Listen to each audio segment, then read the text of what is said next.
أعوذ بالله من الشيطان الرجيم بسم الله الرحمن الرحيم قل من كان عدوا لجبريل فإنه نزله على قلبك بإذن الله مصدقا لما بين يديه وهدى وبشرى للمؤمنين.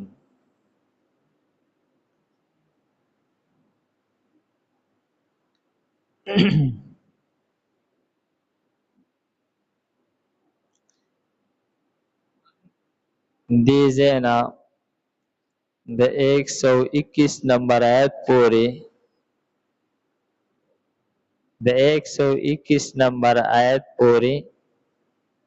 دا پنځم امر بیان دی. پدې کې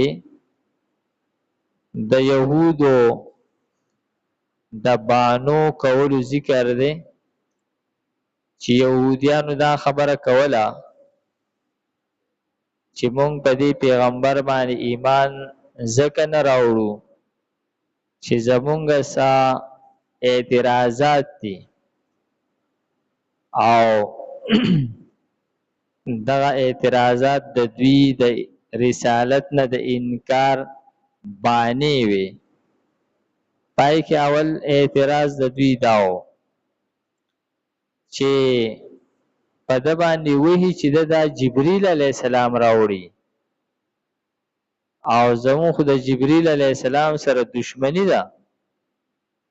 جبريل عليه السلام خو زمون په پلار نکونو باندې ډیر عذابونه راوړي دي. زمونږ چې څومره قومونو باندې عذابونه راغلي هغه خو جبريل عليه السلام دغه عذابونه راوړي دي. نو زمونږ د جبريل عليه السلام سره دشمنی ده. نو که پتا باندې چرته میکائیل عليه السلام وحي راوړلې نو بیا به مونږ پتا ایمان راوړې وي، لیکن پتا چون کې وحي جبريل عليه السلام راوړي ځکه مونږ پتا ایمان نه راوړو. دا د دوی په نسبت یو اعتراض یو شبهه وا چې په اصل کې د ایمان نه راوړلو یو بانه ده.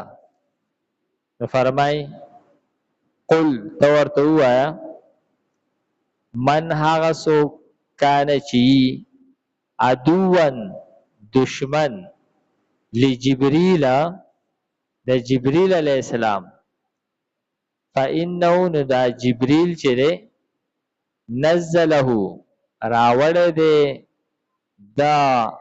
دا وحي او قران پاک علی قلبک استا پزړه باندې باذن الله. دا خو د الله په حکم باندې راوړي دي. دا خو هغه سره خپل طرف نه دی راوړي. او دا کتاب چې کوم راوړی دی مصدقا دا کتاب رښتیا ګڼون کې دی لما هغه کتابون لرا بین یدیه چې د دین وړاندې دي. نو هغه کتابونه دا کتاب رښتیا ګڼي چې پای کې ستاسو کتابونه هم راځي. وهدن او دا کتاب خو هدایت دی. وبشرا او دا کتاب زیره دی للمؤمنین د مؤمنان د پاره. نو تاسو دشمنی د جبريل عليه السلام سره کوي حالان کې جبريل عليه السلام دا د الله په حکم سره راوړی دی.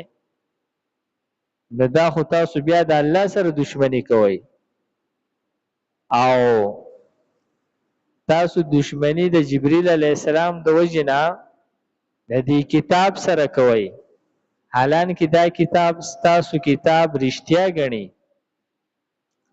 او تاسو د دې کتاب سره دشمنی کوي د جبريل عليه السلام د وجنه حالان کې دا کتاب خو د هدایت کتاب دی.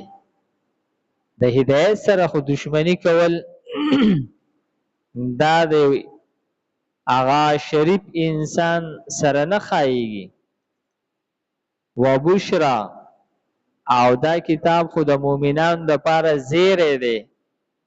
نو تاسو د جبريل عليه السلام د وجنه د دې کتاب سره دشمنی کوي. نو فرمای من هغه څوک کانا چی عدوان دشمن لله د الله تعالی، یعنی د جبرئیل علیہ السلام دشمن کېدل دا د سیده چې لکه د الله تعالی دشمن کېدل. ځکه جبرئیل علیہ السلام خو خپل ځان له حیثیت نشته دی، هغه د الله تعالی یو فرشته ده چې د الله تعالی د حکم هغه چې څه حکم هغه ته کیږي په هغه عمل کوي، د هغه نه علاوه خپل سمرزي نه کوي. نو د جبرئیل علیہ السلام سره دشمنی کول دا د الله تعالی سره دشمنی کول دي.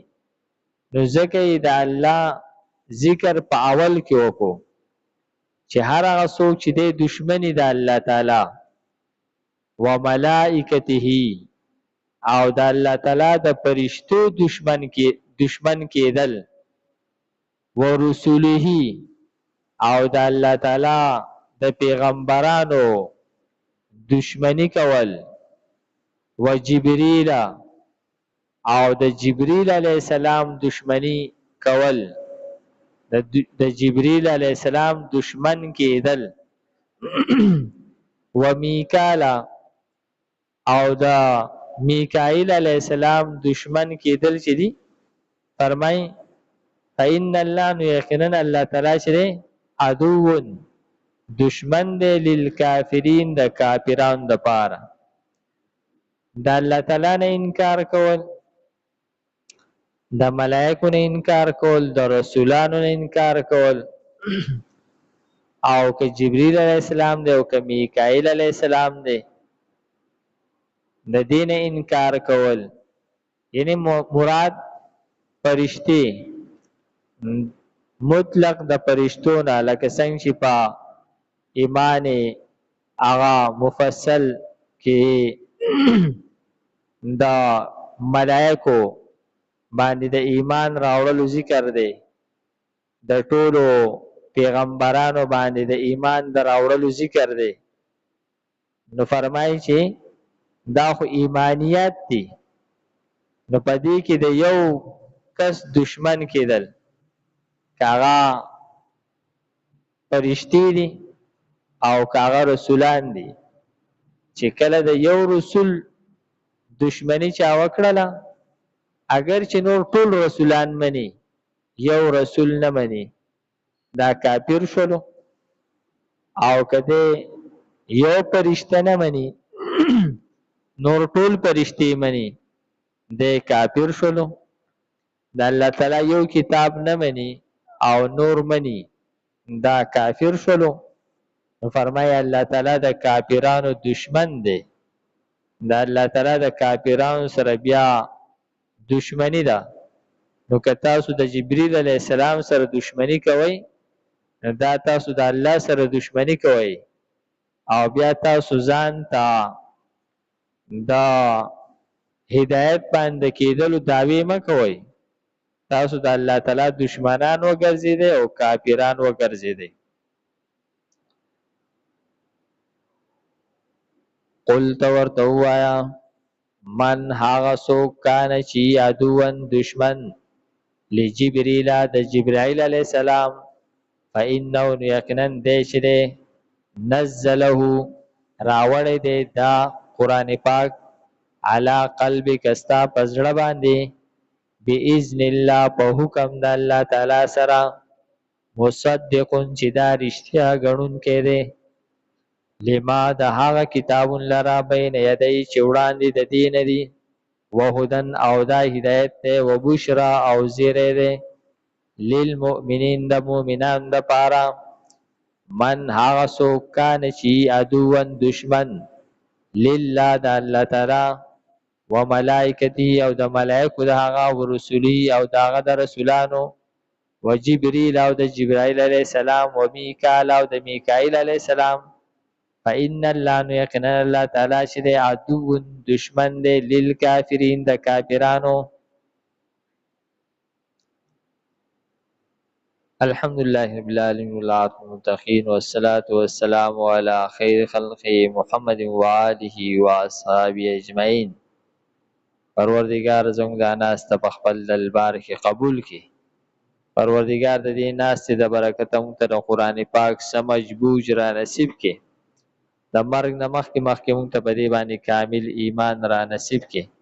د عمل کولو توفیق راکړي.